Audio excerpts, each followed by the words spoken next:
Bom dia, vamos falar hoje um pouco sobre a Parashá, amanhã não vai ter shiur. A leitura dessa semana a gente está lendo duas parshiot, que são Matot e Masei, duas parshiot na qual a gente conclui o quarto livro da Torá, o livro de Bamidbar. Então esse Shabbat é um Shabbat que a gente abençoa o mês de Av, o Shabbat Chazak, o Shabbat de força, que a gente conclui o quarto livro, e é um Shabbat das 3 semanas, aquelas 3 semanas ainda de luto pelo Beit HaMikdash.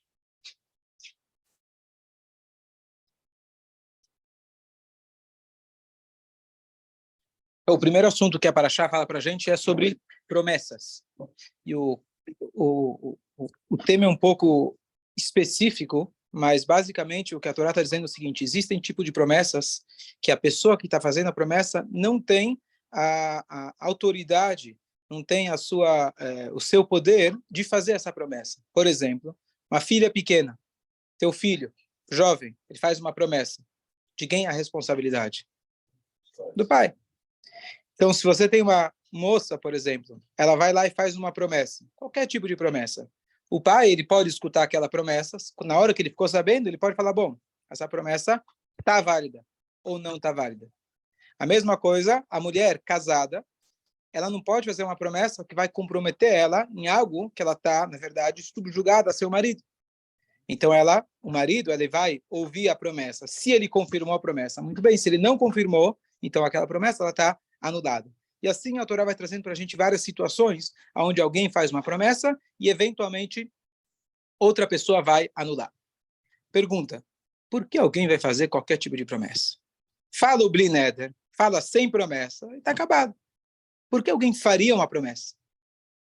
E será que a Torá aprova alguém fazer promessa? A Torá poderia dizer, não faça a promessa, está acabado, já tem 613 mitzvot.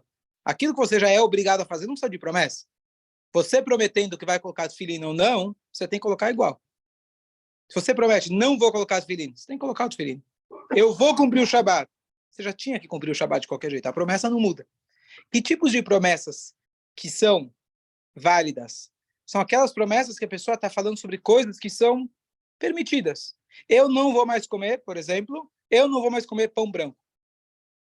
A pessoa quer garantir a dieta, quer garantir não comer glúten, então ele vai lá e faz. Tem proibição de não comer pão branco? Não tem. Tem uma obrigação dele comer branco? Não. Então ele vai lá e faz essa promessa.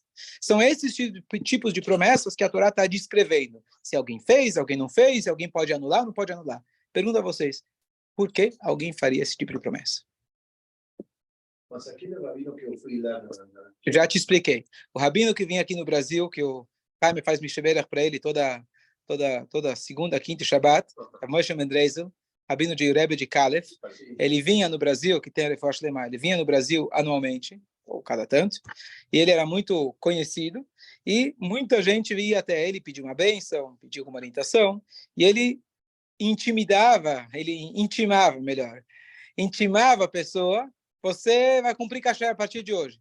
Ah, ok, rabino. Me promete. Isso. Promete. Oh, tá bom. Né? Na hora a pessoa fica meio... Você falou que não ia prometer. Você já faz tudo, Jaime? Você já é tzadik? O que eu vou fazer? E aí a pessoa chegava para mim, rabino, o que eu vou fazer? Eu prometi para ele que eu vou cumprir Shabbat. Aí eu falo, olha, você não prometeu para ele, você já jurou para Deus no Monte Sinai que você vai cumprir o Shabat. Ele só estava te provocando para você lembrar do teu juramento. Então, você não precisa se preocupar com a promessa que ele te fez. Você tem que preocupar com o juramento que você já tem por ser judeu. Naturalmente, você já tinha que fazer esse Shabat. Então, não recai as leis de promessa nessa situação. Você já tem a obrigação de qualquer jeito. Tem diferença entre juramento e promessa? Tem diferença o juramento. O juramento descrito na Torá é mais quando, por exemplo, alguém testemunhou alguma coisa, mas ele só foi o único testemunha. Então, você pode obrigar ele a jurar. Pode obrigar a ele? Pode obrigar ele a jurar. Uma pessoa que está numa situação de dívida e ele, por exemplo, ele fala, você fala, você me deve 100. E ele fala, olha, eu confesso 50. Então, ele tem que jurar pelos outros 50. Então, são situações pontuais que a Torá fala, juramento. Pode acontecer que a pessoa vai jurar em falso também, jurar à toa também. Mas é outra categoria. Algumas leis são parecidas, mas é diferente de uma promessa. Shavuot e Nedarim. Nedarim, sim, são duas coisas diferentes. Agora, A Torá está falando sobre um caso assim, muito estranho. Por que alguém faria a promessa? Será que a Torá indica, a Torá orienta, vai lá e faça uma promessa? E por isso preciso de dar todas essas leis, se alguém prometeu, não prometeu? Não promete, está acabado. Então, existe sim uma situação que vale a pena a pessoa prometer. Uma situação muito específica. E ela a gente viu algumas parshot lá para trás, de que quando, por exemplo, alguém via uma mulher de sotá, significa, ele via que a sociedade estava corrompida moralmente, então nessa hora a pessoa era uma orientação da Torá que a pessoa fizesse um voto de ser um nazir, que na época significava a pessoa deixar seu cabelo crescer, não entrar em contato com o morto e não, principalmente, tomar vinho. Ou seja, já que a sociedade está tão corrompida, eu não vou ficar aqui festejando tanto que está levando à frivolidade. Então, temporariamente, eu vou me abster de algumas coisas que são permitidas para a gente poder equilibrar para o outro lado. Então, em algumas situações, quando a pessoa ele se vê, por exemplo, eu como muito chocolate, eu como muito doce, e esse doce me leva para outras coisas, deteriora minha saúde e deteriora meu serviço a Deus. Então, a pessoa, eventualmente, se ele prometer, vai ajudar ele a ser mais rígido consigo mesmo, e assim ele vai poder manter o seu equilíbrio dentro da Torá. Então, isso é usado em uma situação de extremo. Quando a pessoa está em um dos extremos, o voto, a promessa, pode reequilibrar ele para o outro lado. Mas, de maneira geral, a Torá orienta para a gente, diz, primeira coisa, basta aquilo que a Torá já te proibiu, não precisa ser mais religioso que Deus. Deus deixou eu comer chocolate, eu não vou comer. Não, tudo bem, você precisa cuidar da sua saúde, não vai comer exagero, etc. Mas você não precisa fazer uma promessa para isso. E número 2, quando você vai se abster eventualmente de alguma coisa, faça bli neder. E assim você não entra num problema. Mas existe a situação que a pessoa, ele precisa dessas promessas para ele passar por um período de treino para ele poder transformar os seus hábitos. Essa é a ideia da promessa. Mas você pode prometer para Hashem? Então, a promessa, na verdade, a partir do momento que saiu da nossa boca, é uma promessa. Você falou para alguém, você falou, eu vou fazer, vamos estudar amanhã, vamos? Prometeu. Isso eu ia falar, né? Tudo que a gente fala... E o Bli Neder não. Então, por isso, na véspera do Rosh Hashanah, a gente faz questão de uma das coisas, tem tantas mitzvot, porque é justa a anulação das promessas, porque é uma coisa tão comum, tão frequente, da gente falar e sem perceber já está prometendo, que a gente, pelo menos para tirar essa transgressão, a gente anula as promessas na véspera do Rosh Hashanah. Mas o certo e correto... Depois da manhã. Exatamente. O brasileiro é perfeito. Basta tomar um café. Você nunca deu o endereço? O israelense fala, você quer vir tomar café? Não, não vou na tua casa. Não vou. Não tem... o brasileiro tem muito disso. Então, a gente... Agora, qual que é o ponto? Só para a gente pegar o ponto que eu estou querendo transmitir. Chega o interno, você fala, você não quer café, quer? Hoje ninguém quer o café, ele quer a senha do Wi-Fi. Então, a primeira coisa que a ideia que a Torá está transmitindo para a gente é, numa situação onde a pessoa está distante do caminho correto, a promessa vai ajudar ele a se recuperar. E essa é a ideia geral da promessa. Essa é a única situação onde vale a pena, eventualmente, a pessoa prometer. Mesmo assim, melhor falar o bli neder, mas, às vezes, pode a pessoa estar numa situação onde ele faz essa promessa e vai ajudar ele.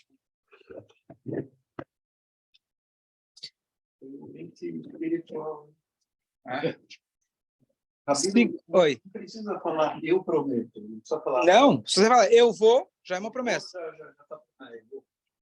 Eu vou te ligar, eu vou fazer. Ou nunca mais. Nunca mais. As nossas palavras, o Torá fala, são sagradas. Falou, está falado. A não ser que você diga bli neder.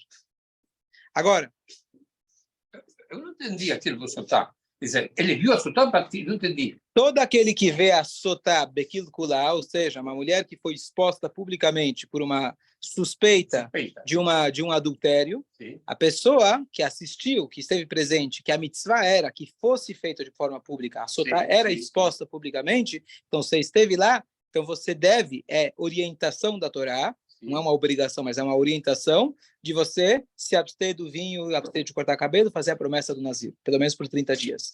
Assim, todo o que me apresenta é obrigado. Não obrigado, é uma orientação. Uma orientação. Entendi. Agora, segundo tema da Parashá. A gente teve a história de Bilam e Balak nas Parashot anteriores. E nesta semana, Deus ele fala, faça a vingança com o povo de Midian. O povo de Midian era um povo que não tinha nada a ver com a história do povo judeu. Eles estavam distantes do povo judeu, mas o Bilam, ele veio amaldiçoar o povo, não conseguiu, e depois ele colocou as suas moças à disposição do povo judeu, com a ideia justamente que eles traíssem o próprio Hashem. E ele, de fato, ele conseguiu. E teve aquela magueifá, teve aquela epidemia, até que veio o Pinchas na semana passada, matou o chefe da tribo, etc., parou a epidemia, e nessa semana Deus ele fala, agora temos que fazer a vingança desse povo de Midian. Eles se intrometeram numa guerra que não tinha nada a ver com eles, eles vieram até aqui por simples ódio do povo judeu, então vocês devem travar essa guerra com eles.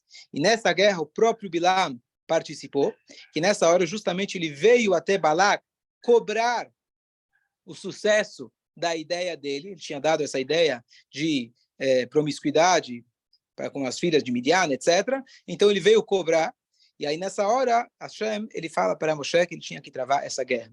Ontem o Rabino Madovan explicou de que Moshe Rabbeinu sabia que depois dessa guerra ele iria falecer, mas contudo ele não tentou enrolar, não tentou esperar, que ele sabia que isso seria a última guerra dele, e foi como um pastor fiel, como um soldado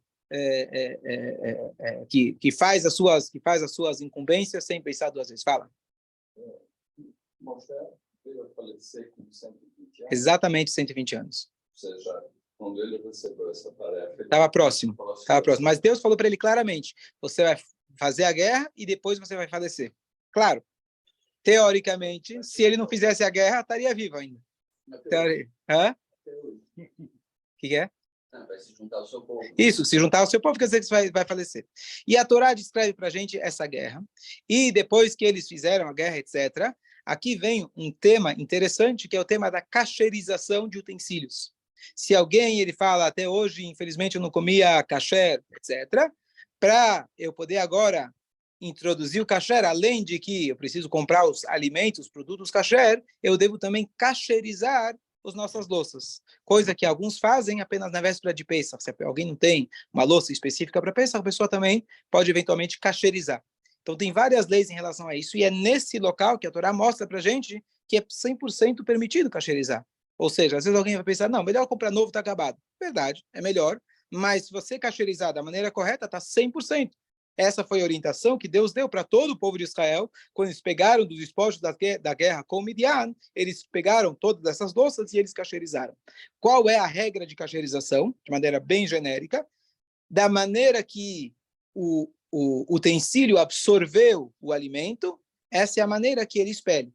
Então, se eu tenho, por exemplo, um forno de pizza, foi usado lá uma pizza não de origem kasher, então o que eu faço? Uma lenhada, uma fornada, sem nada, e aí ela já, com o mesmo calor que fez entrar, ela sai. Como eu cacherizo uma grelha, por exemplo, uma espeto de churrasco, colocando diretamente em cima do fogo, do carvão, da brasa, porque é assim que ele absorveu. Como eu cacherizo uma panela, a panela normalmente é usada com líquido, então eu vou encher essa panela de líquido até o final, deixar ela borbulhar, e assim vai sair dela, ela vai expelir. Mais ou menos essa ideia, que da maneira que ela entrou, é a maneira que ela sai. Tem muitos detalhes, não vai se basear apenas a informação que eu dei agora para cacherizar tua casa. Traga um expert para saber fazer, porque não é todo material que você pode cacherizar, e tem bastante detalhes, mas a essência disso foi transmitido nessa paraxá. E olha que interessante, a gente falou que a ideia da promessa é o quê? Uma transformação. Aquela pessoa que estava no extremo, ele faz a promessa até ele se acostumar e ele voltar e se endireitar. A segunda ideia da paraxá, que é essa cacherização, nada mais é que uma transformação. Você pegar um objeto que pertencia a um povo idólatra, pegar objetos que eles eram usados com alimentos proibidos para nós, e a Torá fala, eu estou te dando um jeito de você cacherizar e transformar. Também temos mais um detalhe nessa paraxá, que é de quando eu compro uma louça nova, eu preciso colocar ela no mikve. A gente coloca ela dentro da mikve, e a partir de então eu posso usar. A única exceção se eu compro de um judeu que ele fabricou aquele utensílio, eu não preciso. Mas se eu vou comprar de um não judeu, normalmente chinês, então, o que eu faço? Eu preciso colocar ele na mikve. Se eu nunca coloquei na mikve, então agora vai lá e coloca. Então, a maioria das nossas louças também tem que ser colocado na mikve. De novo, a mesma ideia de transformação. Mais um detalhe que surge nessa primeira paraxá, que o povo fez essa primeira guerra. E aí o que acontece? Chega para Moshe Rabbeinu 2 tribos das 12 tribos e falam, Moshe Rabbeinu, você está planejando levar a gente para Israel, tá certo? Não ele, seria o Yoshua, tudo bem. Mas a gente quer ficar por aqui. Os restaurantes aqui são melhores, aqui tem mais business, aqui está mais barato, a gente quer ficar por aqui. A linguagem que eles usam, eles tinham muito gado, e eles, a terra para eles era muito fértil e boa para o gado. E eles falaram, vamos ficar por aqui. O Xerabim nessa hora falou, vai, 40 anos atrás, os seus pais, eles chegaram e falaram, a terra de Israel é ruim, por que Moshe Rabbeinu, porque Deus trouxe a gente até aqui. E eles precisaram passar por justamente 40 anos aqui no deserto, pagando e padecendo, porque eles choraram pela terra. Agora termina todo esse período de 40 anos para vocês se levantarem e falar a mesma coisa? Eles falam, não foi essa a nossa intenção. A nossa intenção foi diferente. Nós vamos, os nossos pais não queriam entrar porque eles estavam com medo. Nós não temos medo. Prova para isso, nós vamos na frente de todo o povo na guerra. A gente vai deixar aqui nossos filhos, nossas esposas e nosso rebanho, e depois que terminar todas as guerras, e ainda mais, depois que a terra for dividida para todas as tribos, 14 anos, aí a gente volta para casa. Ok. Deixa eu consultar com Deus. Deus aceitou, e assim foi. Essas 2 tribos, elas ficaram fora de Israel, receberam a porção deles fora de Israel, e quando chegou a época da divisão das terras em Israel, eles não receberam, eles receberam a parte fora. Junto com essas 2 tribos, chamadas Reuven, Gad, e essas 2 tribos, desculpa, Reuven e Gad, se juntou mais meia tribo, que é a tribo de Menashe. Metade dela ficou dentro e metade dela ficou fora. Até aqui? Tudo bem? Então, vamos tentar pegar o denominador comum dessas 3 ideias que a gente falou, que é, primeiro, as promessas, segundo, a ideia de cacherização, transformação da mikve ou da cacherização, e, em terceiro lugar, a ideia deles que queriam ficar fora de Israel. Por quê? Fala. Se ficaram fora, onde eles estão. Perfeito. Então, do povo de Israel, nós temos hoje apenas 3 tribos que sobraram. As 10 outras tribos foram perdidas. Tinha um rei chamado Sanherib, da Síria. Ele foi lá e ele misturou vários povos, entre eles o povo judeu, uma demonstração de poder dele. E hoje tem uma coisa que se chama as 10 tribos perdidas, que são eventualmente pessoal que está lá na Índia ou no Japão e fala, olha, a gente tem aqui uma Megilá de milênios, e assim por diante. Na noite de Shavuot eu dei um shur inteiro sobre as 10 tribos perdidas. Mas, curiosamente, quando essas tribos foram exiladas, as primeiras tribos a serem exiladas foram essas 2,5. Já que eles se apressaram em herdar uma terra que não era a nossa, então eles foram os primeiros também a serem exilados. Então foi um castigo muitos anos depois que eles acabaram pagando.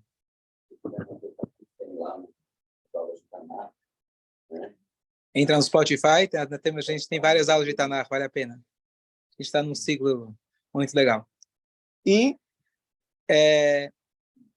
então a ideia, tem várias explicações bonitas, rapidamente, o tempo é curto, sobre por que eles quiseram ficar fora de Israel. Porque eles tinham rebanho. Os outros não tinham rebanho? Todo mundo saiu junto do Egito. Você tem mais rebanho que os outros? E por que você escolheu ficar aqui e os outros não? Então tem uma explicação muito profunda que diz o seguinte. Eles sabiam que Moshe Rabbeinu não iria entrar em Israel. Já se sabia. Moshe já tinha batido na pedra. Deus já tinha decretado. Quem vai ficar com ele aqui? Tá certo, ele vai ficar enterrado. Mas quem vai estar aqui? Ele vai ficar aqui enterrado sozinho? Nós somos alunos, crescemos com Moshe Rabbeinu, somos do rebanho dele. Não vamos deixar ele ficar aqui sozinho. Só que eles não iam chegar e falar isso para Moshe Rabbeinu de cara, que é meio falar, você vai falecer, quem vai ficar, não vai ficar, quem quer conversar sobre esses assuntos? Chega para alguém, quem você quer, para quem você quer dar a tua herança? Não é uma coisa muito delicada, certo? Então, eles não falaram isso diretamente para Moshe. Eles meio que usaram o pretexto do rebanho. Mas o que eles queriam é fazer companhia para Moshe. O que, de fato, eles fizeram. E, não só isso, por que eles tinham mais rebanho? Então, olha que interessante. Conforme uma das opiniões, o povo, ele podia, quando estava no deserto, se eles quisessem carne, eles tinham rebanho. Eles podiam ofertar essa carne como um sacrifício para Deus, e parte dessa carne eles comiam. Então, se você quisesse comer carne, você podia. Faz um sacrifício, você come essa carne ainda no deserto. Essas duas tribos falaram, nós não queremos carne. Se a gente recebe um pão do céu, sagrado, é suficiente. Ou seja, eles estavam num nível espiritual mais elevado que os outros que queriam comer carne, e eles falaram, não, nós vamos comer unicamente desse pão tão sagrado e para a gente já é o suficiente. Não buscaram algum outro tipo de prazer, como a gente falou lá atrás, que o povo pediu por carne, etc. Eles estavam realmente dedicados. Portanto, sobrou mais rebanho para eles. Essa seria uma explicação. Então, qual que é a ideia deles? Eles queriam ficar na presença de Moshe, mas ficar novamente aonde? No deserto. O que tinha o deserto que não tinha em Israel? A plantação era diferente. Em Israel você tinha todas as obrigações de Trumá, de Maser e etc. Por isso, Moshe Rabbeinu inicialmente ficou, peraí, tudo bem, vocês podem até ter um motivo muito nobre, mas vocês ficarem fora de Israel, vocês não vão fazer todas as mitzvot que estão em Israel. E eles optaram justamente por ficar lá. Hashem acabou aceitando, mas mais tarde eles tiveram que até que pagar por isso. Por quê? Porque o objetivo, na verdade, que Hashem trouxe a gente para Israel é a transformação. Ir até Israel, trabalhar a terra de Israel, não só ficar comendo maná, e de lá você fazer as mitzvot que estão ligadas com a terra, as mitzvot que estão ligadas com o mundo material. Então a ideia, as três ideias da nossa paraxá é a ideia de transformação. Fala, Fabio. Tipo alguém que teria um rebanho em cima vai comer, cara. O rebanho era commodity, se fala. Tinha valor, tem valor. Tem valor. Pode pegar a lã, você pode pegar o leite.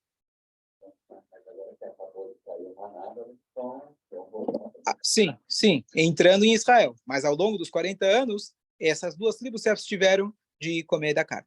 Mas agora, por exemplo, já acabou tudo. Então, Israel, maná. Aí acabou maná, países podem abater, com certeza. Mas eram commodities, falam, né? Ele já tinha um valor. Então, se tirava, você não tinha criptomoeda, você não tinha criptomoeda, então você precisa levar todo o rebanho com você para valer. Certo? Criptovaca. Então... boa. Então, tua pergunta é, não é mal a ideia de ficar com Moshe. Só que a pergunta é, onde está Moshe? Aonde está Moshe? No túmulo dele ou no legado dele? Aí está a diferença. Mas, uma pergunta. Não seria bom saber, porque daria força a nosso povo. Saber onde está Moshe. Boa pergunta. Deus não quis que ninguém soubesse onde está Moshe. A explicação mais simples é para que ninguém idolatre, faça dele idolatria. Mas a explicação mais profunda é que Moshe não está em nenhum lugar físico. Moshe está no seu legado, ele está na Torá. Claro que tem um lugar onde ele está enterrado, fisicamente falando, mas a Torá fala, entre aspas, não dê atenção para isso. Moshe Rabbeinu não está lá. Moshe Rabbeinu está na Torá. Moshe Rabbeinu está no legado que ele trouxe para a gente. Então, alguns quiseram ficar fazendo companhia para ele, perto do túmulo dele. E outros falaram, não, vamos trazer o Moshe Rabbeinu para a vida. Vamos realizar tudo que Moshe Rabbeinu nos ensinou no nosso dia a dia. E eles entraram em Israel. Então, a ideia deles era muito nobre. Até, talvez eles pensaram, bom, talvez vamos sair perdendo, mas pelo menos não vamos deixar Moshe sozinho.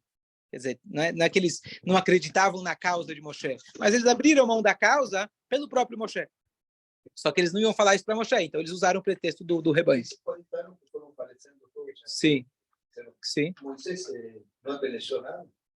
Ele envelheceu. Pero ele, o Hashem protegeu para não falecer junto. Sim, não, ele ficou até o final. Ele não chorou por Israel. Quem faleceu foram aqueles que choraram falaram que não ia ter força de conquistar Israel, etc. Moshe Rabbeinu nunca fez esse. O problema de Moshe foi que ele bateu na pedra. Sim, Yoshua e Caleb. Ele não faleceu, ele faleceu realmente. Só para concluir, essa paraxá é sempre lida durante essas 3 semanas de luto em relação ao Beit HaMikdash, a destruição dos 2 templos que foram nessa época, etc. Então, qual é a ideia, na verdade, dessas 3 semanas? O luto judaico não é simplesmente para a gente lembrar o passado e chorar. O luto, na verdade, é uma maneira de você lembrar que você deve reconstruir. Se você não consegue olhar para o teu passado e olhar os tombos que você tomou, você não vai mais conseguir tomar pinga, como se diz na expressão. Então, você precisa olhar para trás para entender o que aconteceu, qual foi a causa da destruição, para hoje a gente poder reconstruir. Então, toda a ideia dessas 3 semanas é o quê? De novo, a transformação, que combina com a ideia dessas 3 ideias, 3 episódios nossa paraxá, tanto de promessa, tanto da conquista do povo de Midian, que eles transformaram as louças, ou que esse povo, essas 2 tribos, não queriam entrar em Israel e não queriam fazer a transformação e foram criticadas por Moshe por isso. Então a ideia é que nessas 3 semanas a gente deve realmente trabalhar a nossa transformação. Trabalhar principalmente, só para concluir, na ideia que o segundo templo ele foi destruído pela falta de união entre o povo, falta de amor ao próximo, e a gente consertar isso através de amor gratuito. Shabbat Shalom.